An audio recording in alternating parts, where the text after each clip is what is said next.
And simulation का हम लोग आज फिर से डे 2 का पार्ट 2 स्टार्ट करेंगे। और इसमें हम लोगों ने अपनी जो आउटलाइन थी उसके अकॉर्डिंग जो थे वो काफ़ी ज़्यादा टॉपिक जो है मतलब हम लोगों ने जो बेसिक टॉपिक्स हैं वो क्लियर कर लिए हैं। तो हम लोग जो है वो उसके आउटलाइन के जो बेसिक हाईलाइटेड टॉपिक्स थे उनमें था introduction to modelling and simulation. ये हमारा डे 1 था और इसको हम लोग कवर कर चुके हैं। नेक्स्ट हम लोग जो सेकंड टॉपिक था क्लासिफिकेशन ऑफ मॉडल्स, इसको हम लोग कर रहे थे डिस्कस।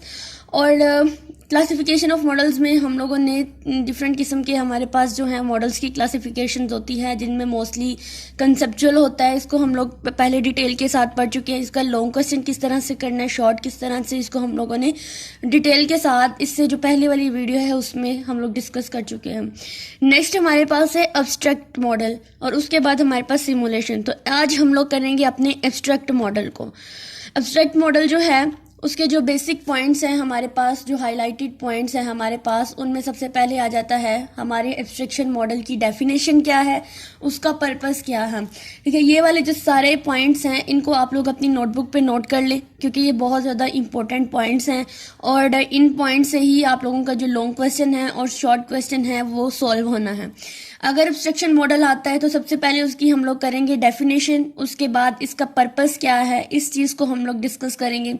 नेक्स्ट उसकी इंपॉर्टेंस आ जाती है। फिर use case of the abstraction model का, जिसमें यूज केस में आ जाते हैं यूएमएल डायग्राम और डीएफडी डायग्राम, इनके जस्ट हम कॉन्सेप्ट लेंगे यहाँ पे। फिर आ जाती है हमारे पास टाइप ऑफ एब्स्ट्रैक्ट मॉडल, जिसमें ग्राफिकल मॉडल आ जाता है और मैथमेटिकल मॉडल। ये दोनों मेथड जो है, ये दोनों मॉडल जो हैं हमारे एब्स्ट्रैक्शन मॉडल्स की टाइप्स हैं। नेक्स्ट हम लोग करेक्टरिस्टिक्स पढ़ेंगे एब्स्ट्रैक्शन मॉडल की, जिसमें 5 टाइप की हम करेक्टरिस्टिक्स पढ़ेंगे। सबसे पहले जनरलाइजेशन पढ़ेंगे, सिंप्लीफिकेशन करेंगे, हाई लेवल रिप्रेजेंटेशन करेंगे, आइडियलाइजेशन करेंगे, कंसेप्चुअल रिप्रेजेंटेशन करेंगे। नेक्स्ट इसके एडवांटेजेस आ जाते हैं और हमने 2 ही एडवांटेजेस पढ़े हैं जिसमें रिडक्शन और मोर एफिशिएंट करेंगे। लिमिटेशन देखेंगे, यानी कहाँ तक ये हमारे पास इसकी लिमिट कितनी है, इसकी फ्लेक्सिबिलिटी की लिमिट पढ़ेंगे और इसकी कम्प्लेक्सिटी पढ़ेंगे। नेक्स्ट हम इसकी लास्ट पे एग्जांपल्स देखेंगे जिसमें हमारे पास वेदर मॉडल्स आ जाते हैं, इकोनॉमिक मॉडल आ जाते हैं, ट्रैफिक मॉडल आ जाते हैं। तो ये पॉइंट्स जो है ये आप लोग अपनी नोटबुक पे हाईलाइट कर लें, इनको लिख लें, ये बहुत इंपॉर्टेंट है। और सबसे बड़ी बात ये कि इसकी जो डेफिनेशन हम लोग करेंगे एब्स्ट्रैक्शन मॉडल की, इसी डेफिनेशन से ही हम लोग जो है वो अपने पूरे जितने भी पॉइंट्स लिखे हुए हैं सबके अंदर वही डेफिनेशन जो है वो बार बार रिपीट हो रही होगी। तो इसकी डेफिनेशन को बहुत अच्छे से समझ लेना है और ये बहुत ज़्यादा सिंपल्स भी है।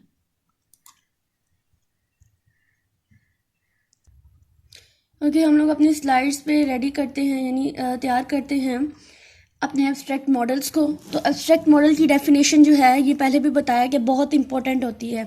तो इसमें सबसे पहले देखिए लिखा हुआ है an abstract model is a simplified representation of a complex system और कॉन्सेप्ट। हमारे जो कॉन्सेप्ट होते हैं, जो कम्प्लेक्स सिस्टम्स होते हैं, उनकी जो सिंप्लीफाइड रिप्रेजेंटेशन होती है वो एब्स्ट्रैक्ट मॉडल होता है। यानी हमारे जितने भी कॉम्प्लेक्स सिस्टम होते हैं उनको बहुत इजीली और बहुत सिंप्लीफाई कर देता है हमारा एब्स्ट्रैक्ट मॉडल। अब किस तरह से सिंप्लीफाई कर देता है, उसमें ये होता है कि focus on essential elements ignoring irrelevant details to enhance the understanding. इसमें कम्प्लेक्स सिस्टम को सिंप्लीफाई इसी तरह से किया जाता है कि हमारे जितने भी एलिमेंट्स होते हैं, जो ज़रूरी एलिमेंट्स होते हैं, एसेंशियल एलिमेंट्स होते हैं, सिर्फ उनके ऊपर फोकस किया जाता है और जितनी भी इररेलेवेंट डिटेल होती है, यानी जो नॉन एसेंशियल होती है, उन सबको हम लोग कर देते हैं इग्नोर। इस वजह से हमारी जो अंडरस्टैंडिंग होती है वो बहुत अच्छी तरह से हो जाती है। तो एब्स्ट्रैक्ट मॉडल में हम लोगों ने क्या पढ़ा, इससे पहले हम लोगों ने कॉन्सेप्चुअल मॉडल पढ़ा था, उसमें भी हम लोगों ने यही पढ़ा कि हमारे जो कॉन्सेप्ट होते हैं वो बहुत सिंपल हो जाते हैं। हम लोग कम्प्लेक्स सिस्टम के लिए बहुत सिंपल से कॉन्सेप्ट जो होते हैं वो पेश करते हैं। तो इसमें भी ये होगा कि हम सिर्फ एसेंशियल एलिमेंट्स को लेते हैं और जितनी भी इररेलेवेंट डिटेल होती है उन सबको इग्नोर कर देते हैं। जैसे अगर हम लोग एक प्रोग्राम करते हैं कंप्यूटर के अंदर, तो हम लोग सिर्फ उस प्रोग्राम को लिख देते हैं सिंपल करके, तो इसके अंदर जो कमेंट्स ऐड करते हैं, इसके अंदर जो बड़े बड़ी सी हम लोग लॉजिक्स ऐड करते हैं उन सबको इग्नोर कर देंगे, हम सिर्फ सिंपल सा कर देंगे। ठीक है, ये मैंने जस्ट एक एग्जांपल दी थी। तो इसी तरह से हमारे पास एब्स्ट्रैक्ट मॉडल की यही डेफिनेशन थी और आगे आगे जैसे हम लोगों ने जो इसके इंपॉर्टेंट पॉइंट्स किए थे, इसकी डिटेल करनी है, तो उसमें भी ये 2 लाइनें जो हैं ये बहुत इंपॉर्टेंट है।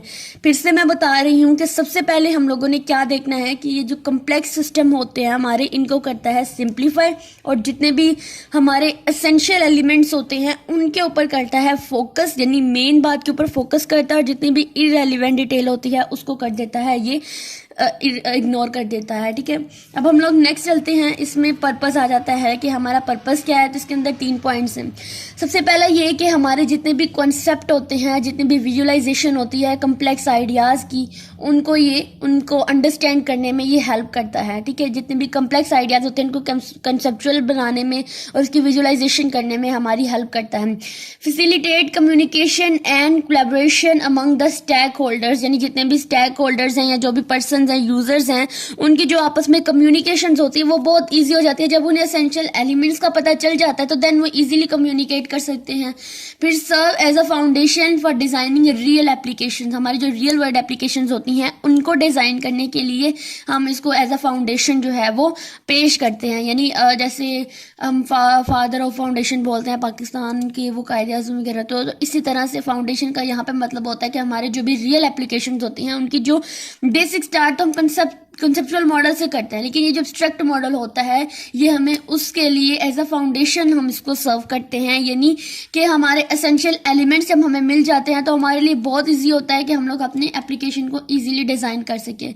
नेक्स्ट इसकी इंपॉर्टेंस आ जाती है। In any programming language abstractions mean hiding the irrelevant detail from the user to focus only the essential detail to increase the efficiency thereby reducing complexity। जिस तरह से हम प्रोग्रामिंग में एब्स्ट्रैक्ट पढ़ते हैं, एक्सट्रैक्शन पढ़ते हैं, ठीक है, ये एक्सट्रैक्शंस का मतलब भी हम लोगों ने ये पढ़ा हुआ था प्रोग्रामिंग के अंदर। जब हम नेक्स्ट C++ करेंगे या अपनी यूप को पढ़ेंगे तो उसमें ये था कि जो इररेलेवेंट डिटेल होती है इसको ये क्या करता है, हाइड करता है। ठीक है, हाइडिंग का जो प्रोसेस होता था उसके अंदर उसको हम एब्स्ट्रैक्शन बोलते थे।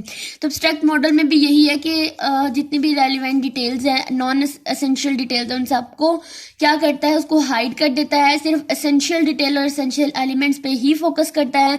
इसी तरह से हमारे जो सिस्टम की या हमारे मॉडल की जो कम्प्लेक्सिटी होती है वो रिड्यूस हो जाती है।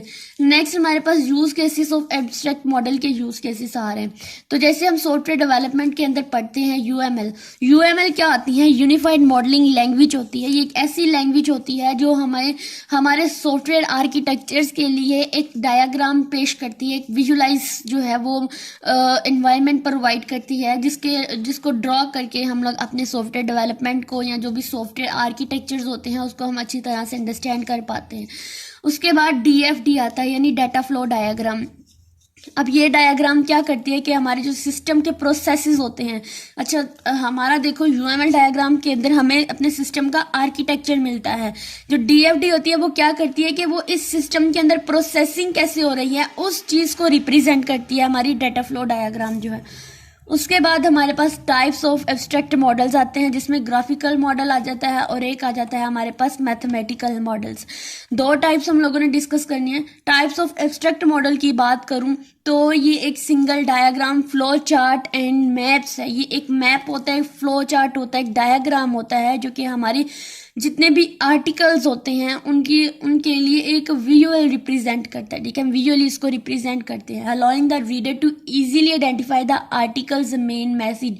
और रीडर्स को अलाउ करता है कि उसका जो भी मेन मैसेज होता है या जो आर्टिकल होता है उसको इजीली आइडेंटिफाई कर सके। ठीक है, जिससे यहाँ पे आप लोगों को डायग्राम भी नज़र आ रही है। ठीक है, तो इसमें हमारे पास देखें अगर ये ज़्यादा रेड हो रहा है, ब्लड वगैरह जो होते हैं ये नॉर्मल सेल्स होते हैं, ये ह्यूमन बॉडी के अंदर होते हैं, तो ये हमारे पास हाईली यानी हमारी हाईली लेवल को शो कर रहे होते हैं।